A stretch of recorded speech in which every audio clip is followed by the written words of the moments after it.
Maybe movies. Greetings. Welcome back to Maybe Movies. It is Wednesday and we are up to Act 2 of our new interpretation of Big Trouble in Little China. Woohoo! Which sees Jack Burton putting his feet up and being replaced with Rowdy Roddy Piper. Oh, yes. As Nada, the character that he plays in They Live. Just before we do that, as always, a couple of quick things we need to go through. It's becoming a bit like a Zoom meeting in here. It is Wednesday and it is the penultimate show of the month. At the same time as this show is going out, we will also be getting our poll as well. For those of you who've not seen what we do here before, at the end of the month, Sam and I will cast our votes for which, should I say, of our two new movies we personally prefer, which one we think that were we able to petition the movie gods to make into an actual film, that's the one that we would like. Over the past couple of months, we've been extending that to all of you lovely people out there as well. And we run a poll from this episode through to the end of the week, where you can decide which one you prefer. And that will be on our Twitter page, on our Patreon as well, and also on our Instagram story as well. I should try and see if I can put it onto the Maybe Movies Facebook page as well. If I can, I'll do it there. And it'll be up for a few days depending on which platform it's on. Cast your vote, and then at the pitch meeting for the next month we will announce the winner. Of course, on that point as well, and the other thing I needed to mention is that, again, if you followed us for any time at all, you'll know we'll do 5 months of this and then we'll take a month off. So July will be our month off. So after Friday's show, there won't be any more Maybe Movies on the channel until the pitch meeting for August, which is the 5th of August. I'll be going out. Now you know. We'll have to wait a bit for the result of the poll. Sorry. But we're still going to be doing stuff on the channel because we've got several shows now. So in place of this, we'll be putting out some movies actually, some of the book review show, What I Done Just Read as well. And I'm going to try and put those out at the regular times that we would be posting stuff. So it may only be one thing a week. I will try and keep it to Fridays because that was our original date. We used to put stuff out on, and that's easier to do it that way. If there's anything else that I can throw in on a Wednesday, then I will as well. Right. Check back for details. Indeed, yes. Keep posted. Last thing before we go into this is a shout out, and our shout out for today is for another old friend. For Steve, or Steve-O, or Steve, he keeps changing it, otherwise known as the Red Hot Bear, from Red Hot Reactions. Again, Steve's been one of our oldest and longest supporters. Congratulations as well. I did see the other day that he posted up that he's just hit 420 subscribers. Oh, congratulations, sir! If you've not seen his channel, he's brilliant. He does a lot of reaction videos and then mixes that up with some live streams and also with some gaming content as well. I keep catching it when he's doing a live stream of him playing GTA 5, and I'm like, fantastic! Oh, it's just the end of it. Just the end. No. Can't quite get on in line quick enough to join him. So, you owe me a raid. But as always, mate, keep up the good work. We've gone back to Gracie Norse, haven't we? Yes, we have. Yes, drinking milk and talking about unreasonable things. Yes. Which, again, is going to be the same, just not as energetic, because Nada, I mean, he does pick up a little bit, but he's not as snappy as Jack. No, he's not. No. He will say things, but it will take him a moment to wind up to them. He's a slow to anger man. He is, but he's also a lot more accepting. He doesn't freak out the same way that Jack does. No. I mean, like the bit when he first has the glasses and They Live, and the guy buying the magazine, and he's just dumbfounded, but he doesn't he doesn't say anything, he just stares, which is a pretty reserved reaction, all things considered. What the fuck? Yeah. I mean, he does pick up a bit more when when he goes into the convenience store and into the grocers. The first thing that we get to, I think, then is the best bluff in the world. Well, this is the interesting thing. I think Nada's kind of the character that's kind of built for that kind of bluff, isn't he? He's used to drifting and grifting his way onto work sites. It's just, we're here to fix the phones. I'm carrying a phone. We're just in our normal dress, yes, but I'm carrying a phone. I am clearly a telephone workman. I have a phone. Which again, that'll be the same. Obviously, Wang will do more of the talking as they go through, but yeah. yeah, exactly. In the same vein, like that bit in They Live, where he walks past the storefront and they've got his picture. He's on when the police are looking for him, and he's completely oblivious to it. Oh, right, yes. So I was going to say, he doesn't notice the security cameras. Yeah. So it'd be Wang who points it out. Oh, of course, yes. Yeah. Wait, I don't know. He's the guy who noticed the preacher doing the lines and things. Oh, he is quite observant. That's true.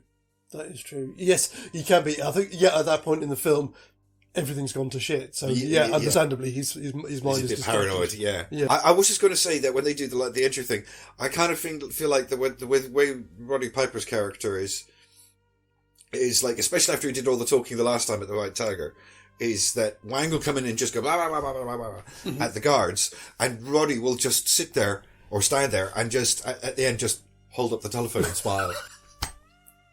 yeah, perfect. Absolutely perfect.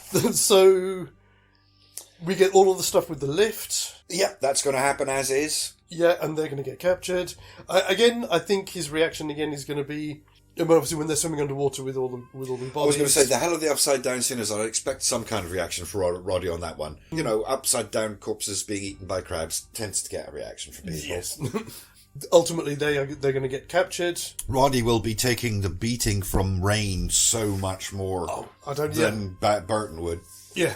Yeah, I had that down here. He's going to say he takes it like a champ, yeah. Burton's not a small guy. You can see that with his shoulders and biceps and things. Mm-hmm. But he's more bluster and swagger than actual muscle and might. Exactly. I mean, most of this, I don't think it's going to change that much when they meet Lo Pan in the wheelchair. Yeah. They'll have their audience with Lo Pan. And of course, George is going to be, right, well, for starters, this is not the guy I saw. Exactly. The only point I really put about this is when they wheel them upstairs and lock them away. Mm. I mean, looking at those ropes, yeah, he's going to break those easily. Jack does it by tipping himself over so he can get to his knife to cut himself free. And it's something we didn't think about, but if nada's nada, then he doesn't have a boot knife. He doesn't have a boot knife, but I don't think he'll need it. I think he's big enough to... Yeah, no, I agree thoroughly. Yeah, you know, man of his size and strength. This is the one thing in this bit that I did... I mean, I know I may be leaping ahead a little bit, but... The one thing that I thought that we may get a problem with, it may not, because I think I can solve it at the same time, is the wheelchair. Because if he gets knocked down the thing, again, he's a bigger bloke, a heavier bloke, he's carrying more weight, that's more momentum, he's more likely to go over into the well. But at the same time, I did notice as Jack's going down, he's reaching up, his arms aren't long enough. Again, Roddy being a bigger bloke. Yes, that's a possibility. Also, it's important to note that the wheels were jammed into the brickwork of the well. That's why it started to pivot back rather than just rolling straight off the edge. That's true. That is true. So he would still have the opportunity to grab the wheels just like Jack did. But you're right, he could very well just be able to reach the sides of the passage and slow himself enough that it would be stopped by the edge of the well. Also because he hits two guys on the way down as well, doesn't he? That's so true, yeah. When that gets to the bit where it hits the edge of the well, he kind of propels himself forward in some kind of like wrestling kind of move. I would do something like that, I personally, yeah. Launches himself from the chair before it hits the well. Perfect. Yeah. Before we get to that bit, I think it's going to take Thunder a couple of shots to get him in the chair. I never had the feeling that Thunder hit him backwards. It's that he flexed his expanding chest and forced the grip off of him. Yeah, I'm misremembering it. I only watched it like 20 minutes ago. Which, again, assuming, Thunder's powers are obviously very supernatural, eventually his size is going to overcome Roddy's strength. Yes, yeah, absolutely. But he'll hang on at least a few seconds longer. Yeah. which means we might get like a foreshadowing of his bloated self when he explodes later in the movie, because he'd have to get that much bigger. Yes, and then he'd have to try and drain it back in again. Yeah. And we could see his effort trying to bring it back in. Yeah. Which would also be a great reason why he doesn't immediately chase them down to the tunnel. Because that would work really well, because he doesn't have the knife, he's going to probably try and get him into some kind of headlock. And it's that sudden swelling that he kind of like...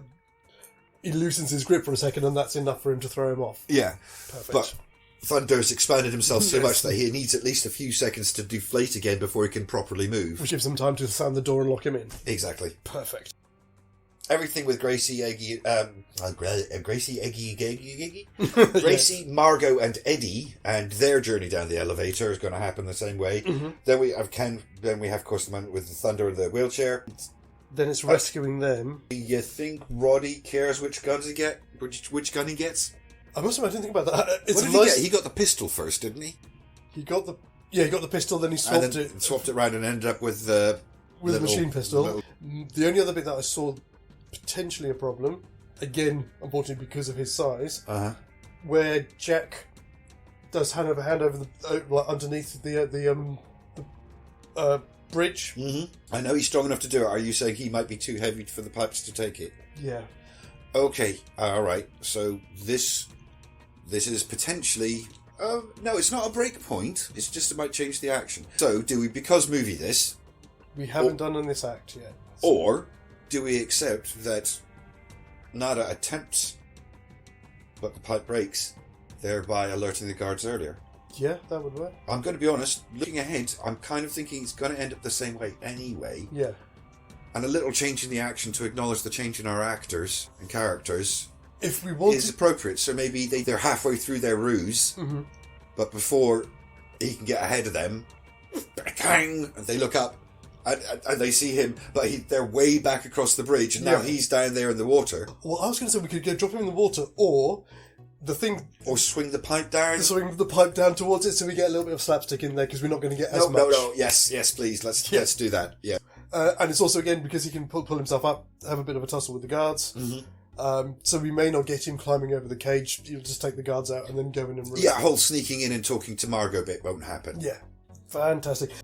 And then we get to them escaping... First time plugging someone. Yeah. First time plugging someone is before the rescue. It is. I don't think you show any emotion, because he doesn't, does he? He goes pretty much, even in They Live, he just starts blasting at people. I know they're aliens, but... Oh, you die like anybody else. Yeah. Yeah. Exactly. It's not like he hasn't taken a life before. He's not the sort of person who would freak out about it as much as Jack might. Yeah. Because Jack is all bluster and swagger. Exactly. Yeah, alright, yeah, agreed. The fight's going to end up the same. He's going to have to fight through, but they are female combatants. He can literally pick several of them up and throw them away. Yes, yeah. You know, he doesn't even necessarily have to fight them. He might just throw them over his shoulder so that Eddie and Wang have to deal with them. Yeah. But he gets there, he's able to shoot off the locks with his pistol. Poof, rescue done. So they go through the sewers. Again, I looked at that and I thought, I think he'll be fine, because we don't know how deep it is underneath. Kurt Russell may be shorter, but he's still quite a broad-chested person. Yes. And he was able to fit down in that tunnel easily. Not broad-chested, broad-shouldered is what I meant. Do we get the kiss? I suppose we do. This is the thing. Obviously, there'd be that tension, because it's in the nature of the character and the role. But Nada isn't quite as sleazy as Jack is. You know, that whole, oh, do you mind not rubbing up against me bit is not really Nada's style. Of course, she's still worried about him. She's still stopping everybody along the way. So there's that build-up of the moment of interest. It's probably going to be him being a little bit more apologetic because they're having to push close together because of his size. Of course it is. Yes, because he's a big guy and he's used to having to apologise for his size anyway. Yeah. And it's a lady and everything. Yes, that's much more Nada. Yeah. I think that Nada would probably catch on to the fact that they're in a sewer junction almost as fast as Wang. And then we get to the only saw me moment. I can't see that being too different. I mean, even more so in the case because he's kind of blocking the door, so they can't see past it. Except I'm going to say Nada's not useless in this scenario, because this is the fight that Jack completely misses. I did put in here Nada more involved in the fight. So it would be properly a two-hander fight. Yes. It'd be nice to get to see them working together in a proper fight. Absolutely. Last point I've got really for this act is the only kind of potential break point, or not break point, the only point, the departure point from the actual plot of the film. He's not going to leave Gracie behind. That's Jack being bitchy, isn't it? You know, you take up the ridge. Think you can handle that? Exactly, but I think Nada would say to Eddie, as the only other guy in their group... Of course he would. ...to go to the back, to make sure sure the girls get Yes, because he's got manners. He's got proper, old-fashioned manners. Yeah. Of course he's not going to let the lady take up the rear. Yeah. It's catching. I'm sorry, folks. I think Max has infected me. We're leaving that one in. Oh, yeah. What was I saying? Yeah, so that's not going to happen that way. Does that mean that Gracie won't at least be attempted to be grabbed? Because just because she's not all the way at the back of the column doesn't mean that she's towards the back of the queue, if you know what I mean. And let's be honest, is Eddie going to be able to stop that monster? No. they would know before they got to the bus that something had gone wrong. So it would be like, Nada comes back to check, Eddie's been knocked unconscious. No, I think Eddie runs out. Oh, I was going to go the other way, that Nada comes back to see what's keeping them, and then security comes and they both run. But it works, that way works just as well. I think the interaction with Eddie being there as well only means that it would add 3 or 4 seconds to it, which is enough for them to get ahead of him. Yes. And so that he'd have to run to catch up to them, and then obviously that's when the guards Start opening fire and they shoot off in HNs. Yeah. So he's still not going to get to say anything until they're on the bus. And that's the end of the act, isn't it, pretty much?